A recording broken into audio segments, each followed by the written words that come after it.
Well, good morning. I think we have a brand new audience this time, so welcome to everyone who's just joined us. I am Daisy Chapman-Chamberlain. I am the rail lead at Innovate UK KTN, and I'm chairing today's sessions. Please do come and talk to me about anything rail technology, innovation, and funding, if that's of interest to you. And thank you once again to our sponsor for the theatre today, the McCulloch Group. So, on the topic of innovation, it gives me great pleasure to introduce our next speaker, who's going to be talking to us about embedding speed and the successes and challenges. Christian Irwin, OBE, the Rail Investment Director, Centre of Excellence Director at Network Rail. Thank you. Good morning, everyone. Can you all hear me? Yes. I'm going to start with a bit of a question. Who in the audience has heard of Project Speed? Just raise your hand if you've heard of it. Okay, it's pretty good. Put your hand up if you understand it. Okay, that's probably why you're here then, isn't it? Yeah. Okay. No, that's good. That's a good place to start from. So, as Daisy said, I'm Christian Irwin. I am the Rail Investment Centre of Excellence Director. And what that means is that we are what we like to describe as a power of six organisation in Network Rail. That's 5 regions and essential functions working together to try and support one another in terms of delivering rail investment. That's the way we're trying to structure this. And I sit in the centre, and that is really looking at how we harness best practice, how we share lessons learned, how we benchmark, but also how do we control the overall portfolio. The regions are delivering, but I'm here in terms of the Centre of Excellence to support that. And one of the things that I'd really like to talk to you today about is Project Speed. I'm going to talk to you about what it is. I'm going to talk to you about an example where we've demonstrated speed as a success, and then I'm going to really talk about what the next steps are for speed and how you as an industry can support with that approach, if that's okay. So today combines my current role, and it also combines my previous role. So up until 12 weeks ago, I was the Industry Programme Director for the South West. So I was responsible for all investment decisions and overseeing those investment in the southwest of the country, so Somerset, Devon, Cornwall, and Dorset. So I'm going to talk to you about the Dartmoor line as my key example, which we recently opened at the end of last year.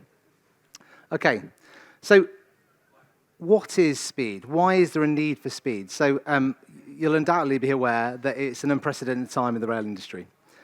We've got strikes for the first time in 30 years this year. We've got passenger demand significantly below where it has been, and we're at about 70% revenue that we were pre-pandemic. Now, interestingly, revenue is still increasing, but we're seeing an increase in journeys predominantly in the leisure market. But where the market has changed massively for us as a rail industry is that business and that commuting market, and that's some of the highest yields. Now, that essentially means that the railway isn't as affordable as it once was, and it was never that affordable in the first place. So the Project Speed is all about that concept, about how do we get every single penny out of every pound we put in the ground? How do we become more an attractive investment opportunity? So there is lots of investment in the rail industry, but there is lots of investment outside the rail industry. But the rail industry can be a real tool and a real vehicle for economic growth across all sectors. So it's really important we become an attractive partner. But that dependability and that engagement and that working in partnership is so unbelievably important. And that is one of the things I want to talk to you about today. Okay? So Project Speed is about forging that path. It's about thinking differently. It started off as a trial against 7 projects. That trial grew to 28 projects. But we're beyond the trial stage now. Speed is a cultural change. It's a mindset change across the whole industry. And I'm going to talk a little bit around that. But it's about how do we break down some of those preconceived barriers. Standards, not holding us all to rule. Being able to identify opportunities and giving people that empowerment to think differently. So this is about a new generation of how we tackle rail investment. And before anyone asks me at the end, I've put it on this slide, what does SPEED stand for? Swift, pragmatic, efficient enhancement delivery. And it's a joint ambition of not just Network Rail, but jointly developed with the Department for Transport about how do we get the most out of our rail investment. So, as I said before, Project Speed was an experiment, but we set ourselves a real meaty challenge. And that challenge was, how do we halve the time and half the cost of our projects? Now, that's not going to be achievable everywhere, but if that's our ambition, how do we reduce the cost? Because the more we can save on our investments, the more we can invest. Every £1 million we save is another improvement to a station. Every £2.5 million is potentially another accessible station on our network. Those small incremental benefits are significant in terms of getting passengers back on the rail network. So we started off by looking at 11 different themes, and I'm going to come on to them shortly. And those 11 themes were some of the big ticket items about where can we change how we deliver rail projects. And they include things like procurement, the way we govern rail investment, the way we assure rail investment, but also looking at how do we change the writing of some of our standards, and how do we approach timetabling. So we put those to the test, 28 projects started, but now our ambition is to roll this out into every single one of our schemes. From control period 7, which is little under 2 years away, we need to be applying the mindset of speed to every single one of these projects. So I'm going to play you a short video, and this is Rob McIntosh, who's interestingly going to be the next speaker on the stage as well. But he's just going to talk to you a little bit about the importance of Project Speed and why we are focused on it. Project Speed is something that came out of the discussions we were having in the Department for Transport as we started to get into this current control period 6. What was becoming quite obvious to us is it was taking too long and costing too much to deliver our projects. So we thought hard about why that was happening, and we started Project Speed and very quickly gave ourselves the challenge of halving the time and halving the cost of these projects.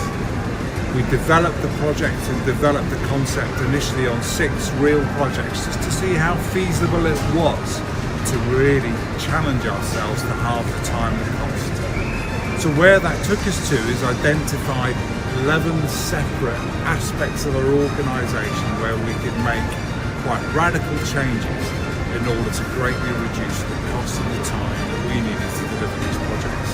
We call these the speed themes.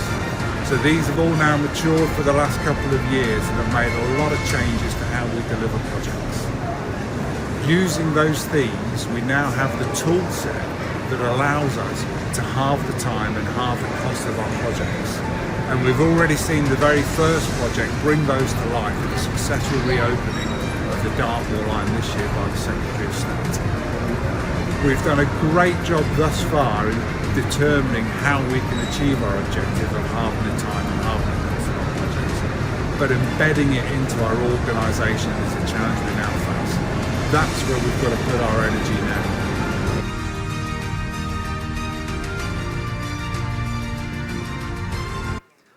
Okay, so Rob's introduced those 11 speed themes and those areas to start with, but they are just 11 big areas of a project. If we're going to tackle this as an industry, we've got to think about all those little marginal gains. What are the things that we can do on every project? Repeatability, modularization, those are the kind of things which we need to see. And days like today are brilliant because some of the technology out there is going to help us transform the way we tackle speed. So what's on the screen now is what we call the speed system. And this is really thinking about it in its entirety. So started off as a trial, but this is far more than just a trial. There's 3 components of it that I really want to talk through. The first one is mindset. So mindset is huge, and that is what we've got to go on in terms of a cultural journey in the rail industry. We have got to change the approach and the structure and the way we tackle rail investment. Not because what we've done is wrong, but because what we've done is adding so much time into the process and so much cost that if we can unlock some of those opportunities, we can save that money. So that mindset piece is going to take a long period of time. It takes 2-3 years to get a real shift in cultural change in an industry, maybe even longer. So it's something we've really got to tackle, and we're working with each of our regions about how do we do that. The skill set is the bit that comes next, which is how do we apply some of the tools, some of the techniques that we've been developing. So those 11 key themes, the tool set, how do the skills that we develop our people in? And that's got a long way to go. We've recently done a survey across a big, broad breadth of our industry, and we're not there yet, and we've got a long way to go. And the tool set is around developing those tools, developing those initiatives, working with government to break down barriers. How are the things that we can change? Things like Transport Work Act orders. How can we ease the process in that to stop us delaying those projects? So there's 11 key themes there up on the screen. But speed is working. It is working. And we formally brought the trial to an end at the end of March last year, and that was intentional. We've got to move speed on to the next stage. Across those 28 projects that we mobilised, now not all of them have delivered because there's some of them are on huge meaty projects that will be delivering over the next 5-10 years. But through the application of Project Speed and those toolkit and some of that skill set, we've been able to identify over £3 billion worth of savings across 28 projects. And some of those projects are pretty big projects, as you can imagine, but 28 projects, £3 billion, and a cumulative reduction of 633 months. And that is a commitment we've now made to the Department for Transport. Now, if we can apply that to every single one of our renewals, our third-party schemes, and our enhancements, even if it's a fraction of the scale of that, just think of the money that we'll have to be able to invest. That money we can invest in bringing back passengers to the rail network, and the money we can invest in the supply chain and the economy itself. So it's such a win-win situation.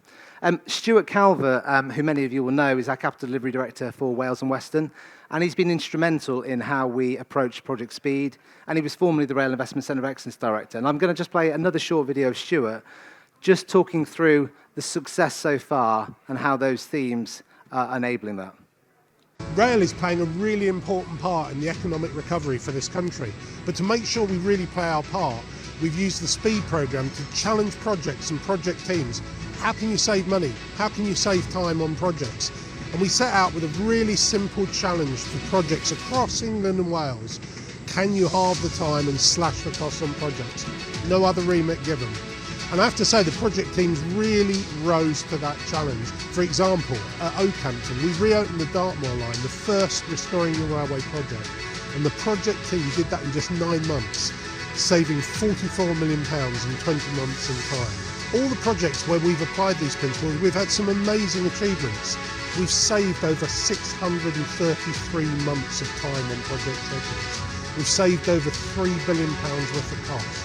That's an incredible achievement. I think what we can do is we apply that across everything we do. So how did we go about doing this? What we asked the project teams was to look at themes that were consistent, that we could then apply those principles on every other project. And they identified 11 themes that we could directly affect that would have a benefit of projects. I want to give you some examples. The big one, grip. No longer do we have grip, we have pace. It's a simpler process that gives project teams the ability to think what is an appropriate control regime. We're not taking away control, we're just giving control to project managers to use their intelligence and their knowledge to have a strict regime on their projects, saving time and being far more efficient in delivering. Another example is where we've looked at multiple investment panels. How can we reduce the time to get through panels? And on the Waterside Line project, we've seen some really great examples with Southern about how they can reduce that governance process. Assurance. Assurance is vitally important, and speed is not about removing assurance, it's about having stronger assurance, but stronger, more appropriate assurance. So we've looked at our assurance regime and said, how can we group these? How can we deal with it more effectively? How can we bring in other independent experts to help us? And a great example, working with the DfT, we've created a joint assurance group to actually give us stronger control on our projects, but be more effective in what we're doing. So standards are really important. We've been looking at these for years, but we now have working groups looking at those standards and saying, what can we really challenge? How can we find more effective ways of doing things? How can we unlock the ability of SMEs, small, medium-sized enterprise businesses? And we're encouraging everyone to look at standards. So there's some great examples there. We've also looked at timetabling. Identifying timetabling issues right up front rather than building the project allows us to work with train operators, the DfT and other bodies earlier in the scheme, so we agree what timetable is going to be to reduce the overall project life cycle. So it's great to see these cross-industry working groups, and they have come from suppliers, from the Department for Transport, from our regions, from our network functions, working together, looking at those themes and really challenging things. And this is what Speed's all about. Speed is not a set of rules. Speed is a mindset guided by simple themes, simple best practice, really good lessons that other people have learned that you can take into your projects and say, how can I do this better? How can I achieve that minimum viable product by questioning, could I do this quicker? Do I need to follow that process? How do I get stronger control? So I've given you some examples and some of the themes where we've been able to save money. But there's many I haven't mentioned. And of course, there's a load more that we haven't even identified yet. So now the opportunity is for you to think, how could you find other opportunities, build on the ones we've done, and take speed forward in your teams to bring that benefit.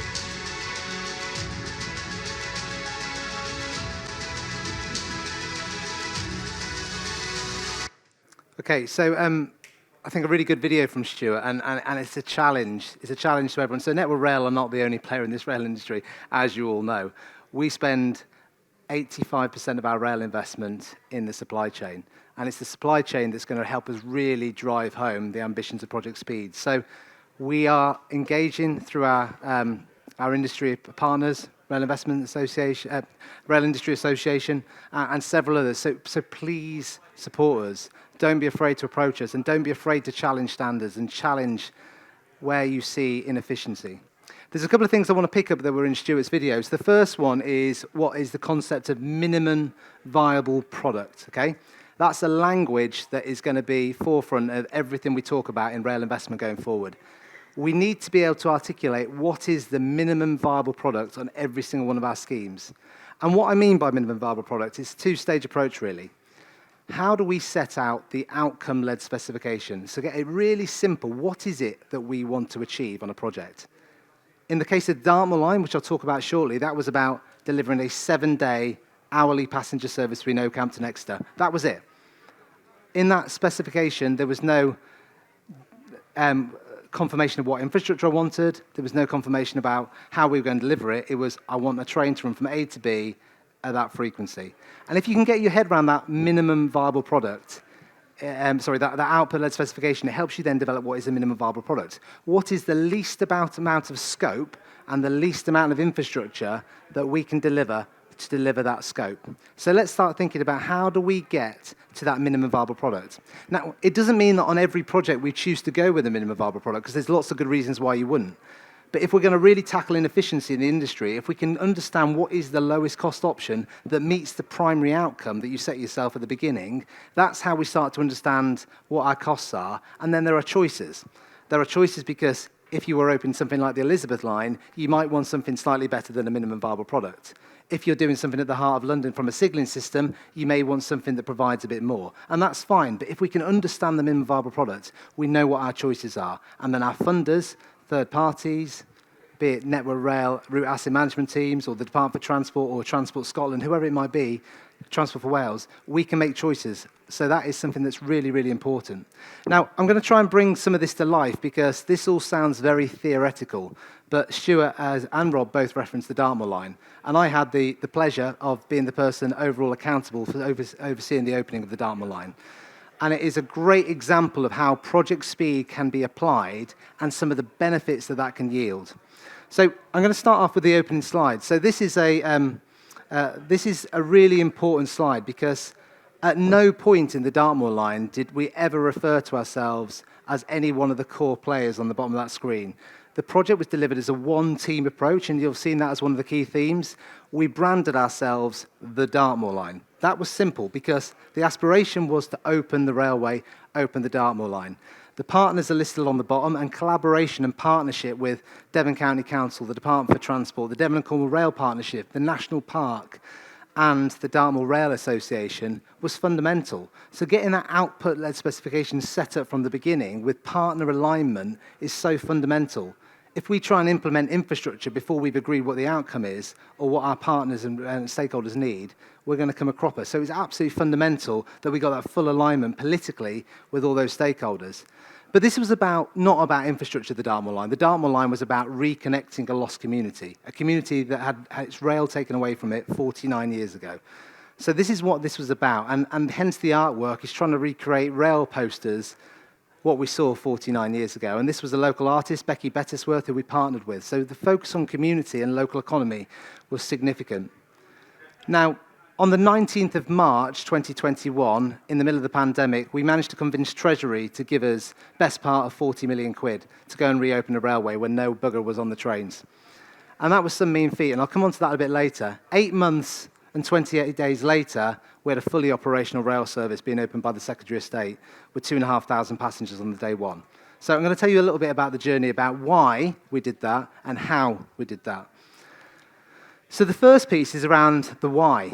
And this slide I really like, because actually, if you look at the orange area in the slide, that is what I call the rail desert of North Cornwall, North Devon, Mid-West Devon. Since the Beeching era, there hasn't been a railway line between Barnstable and Newquay. That is a colossal area, and actually that area is one of the most economically deprived parts of the UK. People don't often think of that about Devon, but actually isolation away from transport networks is so fundamentally important to opportunities for communities and people. So what you can see in the middle of there is a little red line, and that line there is the Dartmoor line. So we've not quite got ourselves to the centre of that desert, but we've significantly reduced the journey and the access to thousands and thousands and thousands of members of the public. And that opportunity is all about how do we drive that levelling up? How do we improve that connectivity? That rural isolation I mentioned. Economic growth is massive, and we've got to support that housing growth as well. But this was about connecting people to work, connecting people to education, connecting people for leisure, and also for tourism, because this wasn't just about getting people from the rail desert into Exeter. This was about getting people from the rest of the UK out to Dartmoor, which is one of the biggest tourist destinations we've got in the southwest of England. Now, decarbonisation is massive as well, because the A30, if any of you are familiar with it, I don't know if people are familiar with Exeter, hugely congested, particularly during the summer periods, and this rail opportunity was significant. Now, it's really important when we start an approach to a project that we don't try and reinvent the wheel, okay? How many projects do we start where we have a problem and we start afresh and we start fresh thinking? That is important, but the rail industry is delivering thousands upon thousands upon thousands of projects. And we started to pick what is the best case study of a rail reopening in recent history, and that's the Borders Line. And the Borders Line is a remarkably successful scheme. And we spent a lot of time with the Borders Railway. And we started to realise, actually, our business case and the drivers are almost identical, slightly different, but very, very similar. And what you can see is two extracts on that slide. The left-hand one is an extract from our business case, from the Borders Railway. And on the right-hand side is the business case from the Dartmoor Line Railway. And it was really interesting that learning the lessons from previous schemes is so fundamental, because this really got us off on the right foot. So it's not just about connectivity. It is about access to education. It's access to employment, but it's about that reduction in journey time. So that graph on the top right-hand side of the screen, that is the difference. That is the journey time reductions by implementing an hourly service from Oakhampton. You can take the train in 35 minutes, you're in the heart of Exeter, Exeter Central. It would take you far longer, nearly double that, on a bus. Car on a good day, 50 minutes. On a bad day, probably another 15, 20 minutes again. So the connectivity of what we can use with investment, I talked about £3 billion saving across 28 schemes. Put into context, the reopening of the Dartmoor line cost £40 million. How many lines can we reopen to boost connectivity and passenger numbers through efficiency, through Project Speed? So have that in your mind. Now, I'm going to play you a video now, and I love this video. And this video is the opening day of the Dartmoor line, opened by the Secretary of State, Grant Shapps. And I love it because it gives you a real sense of emotion about what having your railway restored really means. So I'm going to play this. A very warm welcome and a thank you to everyone who's joined us here today to mark what I think is the historic return of regular rail services to Oakhampton. Really thrilled to welcome you to Oakhampton for the official launch of the Dartmoor line. Marvellous to see the Dartmoor line reinstated, and as we've heard, this is the first rail line to reopen under the government's Restoring the Railway programme. And I think it shows we have a Department for Transport who want to see communities reconnected with a thriving rail service. So I'm absolutely delighted, therefore, that the Right Honourable Grant Shapps, the Secretary of State for Transport, is here today. It shows how important the Dartmoor line is, how important recovering and restoring rail services are, and I know you'll all join me in a very warm welcome and a sincere thank you for all that he's done to make this happen.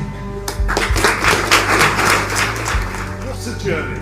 What an unbelievable journey. Not just the few miles we came down this track, but the incredible story that you heard going back to 1871. Has never been a more proud moment in my 2.5 years in this job than pulling into this station just now to see this line reopen. As our council has just told us, ahead of budget by £10 million. and ahead of time by, I think, 2 years. It's an incredible, incredible achievement. And I just want to say a huge thanks for the partnership that's been brought together. They're all on the board behind me. Network Rail, Great Western, Devon County Council, but then the people, Michael Island, Oak Rail, Bruce Thompson, and then the Friends of Oakhampton Station, Dartmoor Association, including Sue and Tom Baxter, who I just got off the train with.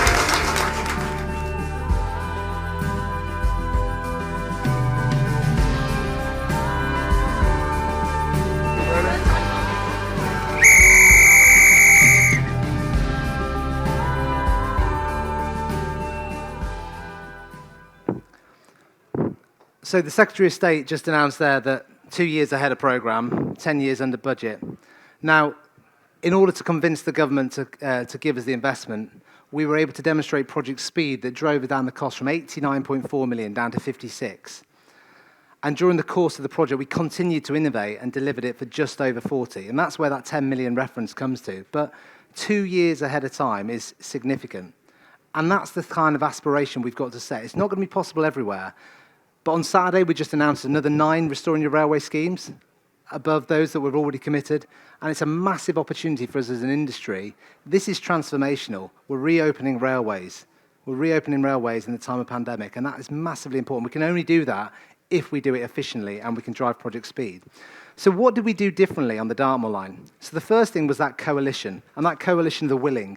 That seamless partnership, and that partnership includes the rail industry, and that includes the Department for Transport, Network Rail, Great Western Railway, but it also includes the local authorities. We partnered with Devon County Council. I was Devon County Council's rail director at the same time as delivering this project, because that empowerment, it was really that important, that partnership. And the community are fundamental. Remember, why are we doing this? To connect that community. So not allowing them to be part of the journey would have been absolutely catastrophic. So if you get a chance, have a look on the dartmoorline.com. We set it up well before the project was about to start, and the journey of the Dartmoor line and the community involvement is told throughout that entire website. That industry leadership and that one-team mentality is fundamental. And I talked previously about that output-led specification. Agreed with the politicians, agreed with the community before we embark on this journey.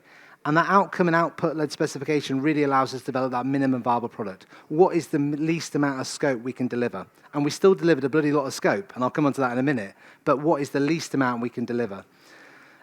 We applied those speed principles, but we thought far wider than just rail investment. This isn't about rail. This is about what rail can do for local communities and local economies. And my favourite photo in this entire slide deck is a bus. And the reason why my favourite photo is a bus is because on the same day the railway opened, after 49 years, we worked with the partnership to reinstate the bus service, which also ceased 49 years previously. So every single train is met by an interconnecting bus. And that bus can take you right the way through to Tavistock. Now, that journey's not been possible to do since 1968. So they're the kind of things that we can unlock by working as a community and thinking about what is it we're trying to achieve. Getting people on that train was fundamental. Creating a brand new car park, great. Creating cycle connectivity, great. Creating a bus connectivity, brilliant. Creating a bike hire shop on the station, again. How do we really get the people back on the railway? Think about that first and that last mile principles. And I think the real important thing for this is this wasn't just about Oakhampton, what we did. This was about demonstrating what we can do as a rail industry and what we can do for other communities. If we can do this on the Dartmoor line, we can do it again. If this is repeatable. And I'm not going to go through this in too much detail, but just to emphasize, we were trying to demonstrate this business case in the height of the COVID pandemic when we had about 30% of passengers on the train service with no confidence of a return. People can choose to travel by train to a meeting, or they can choose to dial in by Microsoft Teams, and that is direct competition that we didn't have previously. But the scrutiny of this business case was phenomenal, and it went to number 10 level to seek this approval, but we had to commit what we were going to do. And we said we would deliver it in less than a year, and we did. We delivered it in 8 months and 28 days. But as I said, this wasn't an infrastructure project. This is about the partnership committed to driving transformation for the people of Devon. Now, the infrastructure was quite significant. This railway line hasn't been maintained since 1994 when British Railways sold it. It hasn't been It hasn't been renewed in any shape or form. Most of the assets date back to 1920, 1930, 1940, and the youngest parts of the infrastructure was 1960. It had a very scarce heritage service over the years, a very scarce freight service over the years, and occasional summer specials up there. But this railway, to deliver a line speed of 22 minutes between Crediton and Oakhampton, and in both directions to enable an hourly service, required significant intervention. And I won't go through all of these because I'm going to play you a video shortly, but 29,000 sleepers, 24,000 tons of ballast, 6 new level crossings, MSLs, GSMR system from scratch, didn't exist. We've had to modify every single bridge structure, every single earthworks, and every embankment. And we've done all this within 14 miles of licensable dormice habitat, which is one of the most protected species in the UK. So I'm going to play you a video which really just starts to tell you some of the infrastructure journey.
Train and obviously Colas for some of their tampers, but that you saw those 29,000 sleepers at the top of a hill at Oakhampton Station.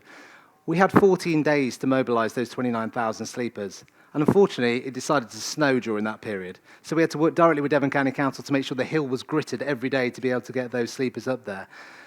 We worked out that we only had 20 days access to the new track construction train in the entire year programme. So therefore, we had to lay 11 miles of track in 20 days. There was no other option. So Balfour Beatty and our Network Rail construction colleagues developed a strategy that enabled that to happen. So we delivered 11 miles of track at 300 metres per hour in 20 days. And that's the kind of thing you can do if you start thinking differently. Now, the engineering challenges in this project have been phenomenal. And honestly, the initiative and the invention by the project teams to make this happen has been unbelievable. But everyone was empowered to think differently, to challenge those norms. And that is vital. That is really vital.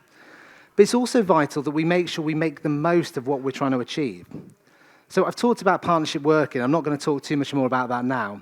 But that identity was absolutely fundamental. This is not about one company leading this. This is about the Dartmoor line. This was about reconnecting that community. Promotion and marketing is a fundamental part of this journey. Actually telling the news story, because the last thing you want to do is deliver a railway in record-breaking time and no bugger turn up and get on the train, because that really starts to hinder your business case. So marketing and making sure that the message is out there and we market it affordably and we get people back on the rail network. The station has been fully restored to its southern region colours. We fully restored it to preserve its heritage, but whilst maintaining its 21st century needs. I talked about the bus integration, but we've done far more than this. We've reinstated Park and Rides to Credington Station, which is one of the other stations on the line, which has been vitally important. And it wouldn't be right to talk about reopening a railway without talking about getting operationally ready. This is about infrastructure and train working hand in hand. So Great Western Railway, 50 drivers had to be trained in that 8 months and 28 days. You can only train your drivers on an infrastructure that's operational, which actually halved the amount of time we actually had to construct the railway. So if you think about it, we had about 5 months to build this project and then get all our drivers trained on it. And we had constant ecology issues, constant vegetation issues, constant license approaches. But we developed a novel way with Natural England to really overcome that. But we've had to train drivers in a different way. We've had several iterations of the speed to build up, and it was only 12 hours before the start of the service that we managed to get the speed restrictions lifted so we could run the timetable. Integration of GSMR. We did all that via the driver test training runs. All the station compatibility test runs, everything had to be coordinated and planned. Now, the one thing you realise when you reopen a railway is it touches every single part of our 16 core processes that involve around running a rail industry. Every one of those is touched. So it's much more about that systems thinking rather than just thinking about infrastructure. Now, some of the challenges of going fast, there have been a lot of challenges about going fast. The first thing is we bought a railway blind. We bought a railway, we negotiated off the owner, but we bought a blind railway that we knew none of the infrastructure condition. And that was fundamental. So we proceeded on the basis of not knowing what condition the infrastructure was like. And that has really had to be managed and controlled through the process. To skip the process of getting funding, we went straight to full business case, despite not knowing the condition of the asset. And we had to have a very bespoke governance and a very bespoke assurance regime in place. I've talked about the ecological restrictions, but the timescales have been unprecedented. But that local knowledge, using our local driver managers, using our local maintenance resources, using our local works delivery resources, has been fundamental to making sure that we got the right people in the right role, regardless of their organisation. But one of the biggest things that was the most hard to swallow on this scheme was dropping a scheme like this in the middle of an existing portfolio. To go and source 29,000 sleepers and 24,000 tonnes of ballast took our entire network strategic stock reserve from the entire industry. And that has impacts. So when we go fast, we've got to think about the implications of going fast and what are the impacts going forward. Now, I want to just finally talk about the difference it's made. We've been open now nearly 7 months. We're seeing nearly 4,000 passengers a week on that line. That is 240% of those predicted at this stage. The revenue is 4 times higher than what we predicted because the business case was calculated on local journeys and mostly people travelling to Exeter. We have seen journeys throughout the entire country and Dartmoor becoming one of the biggest tourist destinations again back in the southwest. It's transforming the economy. But I can't go by saying without this photo here about this is the project team, this is who delivered this, this is every one of those partners all together on the opening day with the Secretary of State, and the collaboration, the behaviour, the mindset and the empowerment was fundamental. So that's brought to life what speed is and how we've deployed it and how we can continue to deploy it. The challenge is now, we've done it once and we're doing it on these 28 schemes, but how do we do it on every single one of our projects going forward? How do we make sure that every one of our projects thinks about those speed principles? How do we make sure every project develops that minimum viable product? And by CP7, now we're setting ourselves a challenge that we will be thinking differently and we will be delivering project speed across the entirety of the industry. I'm not going to play you this video because I'm just conscious of time, but there is a phenomenal amount of information that's going to start going live out to the industry. We've got our internal website all sorted.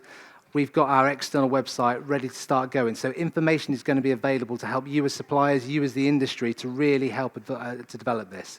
And we're working really closely with the Rail Industry Association, who we've got a meeting with tomorrow, to really start exploring how do we get the supply chain embedded in our approach to speed. Okay, so looking ahead. We've got to continue to work collaboratively. We've got to change that mindset. We've got to innovate.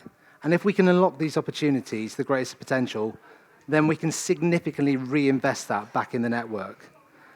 And the challenge to all of you is, how can you do differently? How can you think differently? Where are the inefficiencies that you see on projects? You must bang your head at times thinking, I can't believe I'm being asked to do that. I can't believe you're going to ask me to spend that amount of money. I can't believe the process you're making me go down.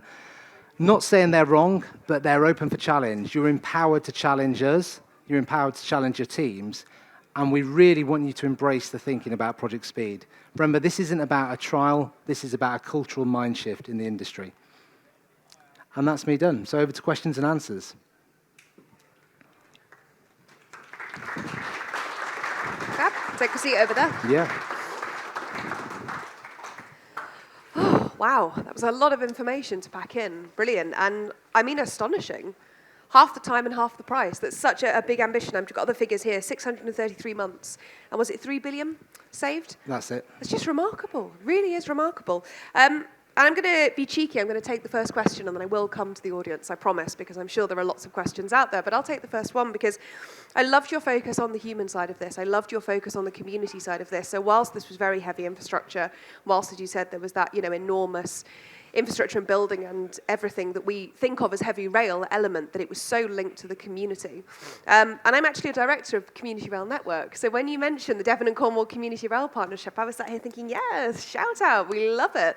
So I just thought I'd give you another opportunity, really. What was the value of having community rail partnerships and those station groups involved in this? And would you encourage future projects to really focus in on that? So why does a railway exist? It exists for two primary reasons. One is to connect people from one location to another, and the second is to connect freight from one location to another.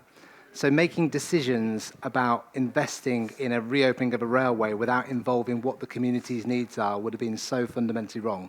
The outcome was about connecting a community back to the rail network. And the Devon and Cornwall Rail Partnership, and I don't know how many of you have worked with rail partnerships, but they are affiliated via the Department for Transport to represent the local communities. And their representation of the local communities is really about how do we listen to the voice of the community, but also how do they help us promote the railway and get the most out of them. And partnering with a chap called Richard Birmingham, who is the director of the Devon and Cornwall Rail Partnership, has just been wonderful. And the Dartmoor Line website was entirely run by the Devon and Cornwall Rail Partnership. And they have done so much in terms of marketing and campaigning for this. It's been wonderful. So I would really encourage you to listen to the voice of the community because they are the drivers in people getting back on the railway. Oh, brilliant, thank you. And I really would encourage, if any of you would like a connection in to a community rail partnership in any part of the country, please do come and speak to me. I would be delighted to link you in. So I'm going to hand over to the audience now and stop hogging you. Are there any questions from the audience? We've got a gentleman over here. Hi, Tony. Oh, it's always dangerous when you know them. Yes, and just firstly, thank you, Christian. Very good talk there. When I first met Christian, he was sitting on a train saying he was being underused in the project he was working on, and could I find something for him to do? And you've really found that niche now, so well done for your leadership of that project. So I think on behalf of everybody in the room, thank you for telling us what you've been doing. So the question, I work for Network Rail Consulting, so we impart knowledge globally. One of our key problems that we have is how do we engage the supply chain?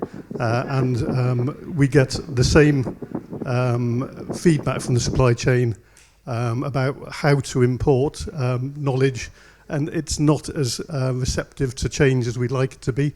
Apologies to any suppliers in the room. How do you see that you can impart or embed speed into the supply chain? What's your process going to be going forward? Yeah, no, it's a really good question, Tony. And I think there isn't a one-size-fits-all answer. What we've tried to do in terms of our regional approach in Network Rail is develop 5 distinct regions that understand the infrastructure and the projects they're delivering. And they are developing bespoke procurement strategies that enable that closer partnership and working with the supply chain. So, for example, in Eastern, I don't know if any suppliers work in Eastern, but we've recently just gone to what we call ACE, which is our Agile Client Eastern model, which is really about how do we actually embed the supply chain further into our teams? How do we become a thinner client? How do we utilize the supply chain to their best advantage rather than having this doubling up Network Rail versus supply chain? So that's one of the examples. All the other regions are developing their own procurement strategies, and it's one of the key themes, as you saw, about how do we get procurement right. So that's one of the key messages. We need to get this message into the supply chain, and today's one of those opportunities, so it's great to be here to be able to have that conversations. But I talked previously about the likes of the Rail Industry Association, which represents some of our major suppliers, but also some of our other industry associations, such as SECA, etc., where we can talk and present and engage the feedback. And one of the things I'm starting to do now is lead the Speed with Suppliers working group with RIA, and that's one of the key opportunities that we need to work together to understand actually how do we get the supply chain in and around this, and how do we present those opportunities. We had an opportunity presented to us by one representative of the supply chain, I won't name them, 2 weeks ago, and they'd done some analysis around principal supply points. Principal supply points are what we use to power our signalling system, and they calculated that in 70% of the UK rail network, we could apply a very miniature principal supply point. And if you went for that miniature supply point, that would save the industry over the course of the next 2 control periods, something along the lines of £400 million. Now, I'm not saying that's right or that's wrong, but they are the kind of thinking that we need to really get our heads around. What is the innovation that can be presented to us? But please, my plea is challenge back, challenge Network Rail as a supplier. Tell us where we're losing money, tell us where you're wasting money and how we can save it, because we are open to that challenge, and that's really important. It's that cross-communication that we really need, I think, is in what you say, in a lot of cases it is missing, and certainly from my perspective in the innovation landscape, we do tend to get a lot of mixed messages, so yeah, absolutely. We have a gentleman just here. Sorry, make you run back and forth. Good exercise. Sorry, Christopher Moulton. I'm Technical Director of Ultralight Rail Partners. Fantastic. Thank you very much indeed. My question, quite simply, is of your list of themes, are they in order or are they just random? And could you give us a breakdown on your particular line as to where were most of the savings made? Okay. And please, can we have a copy? Okay, the first answer is no, they're not in any particular order. There are 11 themes that we've targeted.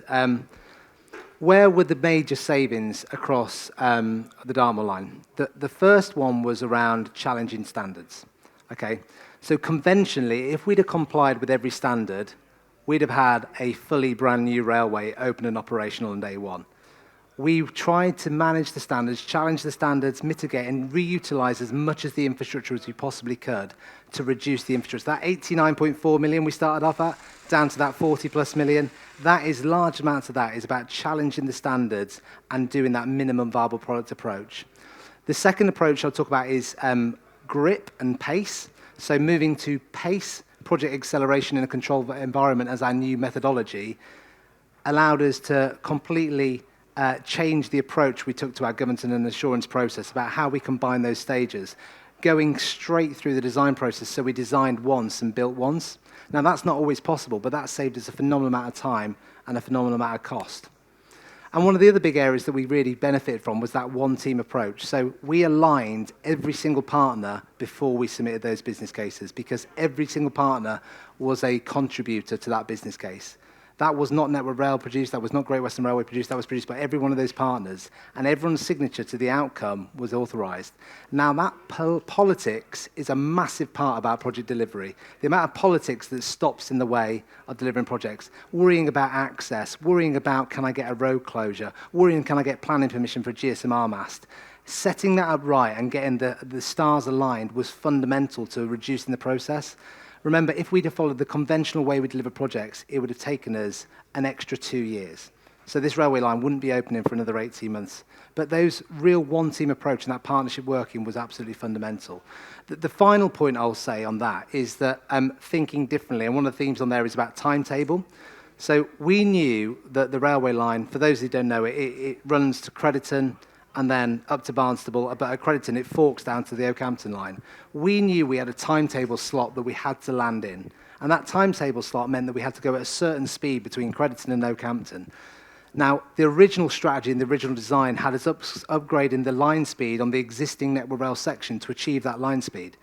But the cost and the access disruption to the rail network to be able to upgrade an existing line versus doubling the line speed on the closed line was significant. So we scrapped that design and we went from a 50-mile-an-hour section to 75 on the clothesline, but we kept the 40-mile-an-hour on the Network Rail line. So we've still got the same journey time, we've not disrupted a single train, and we've reduced by about 200% the cost of that construction on that element of the line. So there's some of the examples. Brilliant. Really helpful detail. Thank you. Anything else from the audience? Oh, sorry, over again.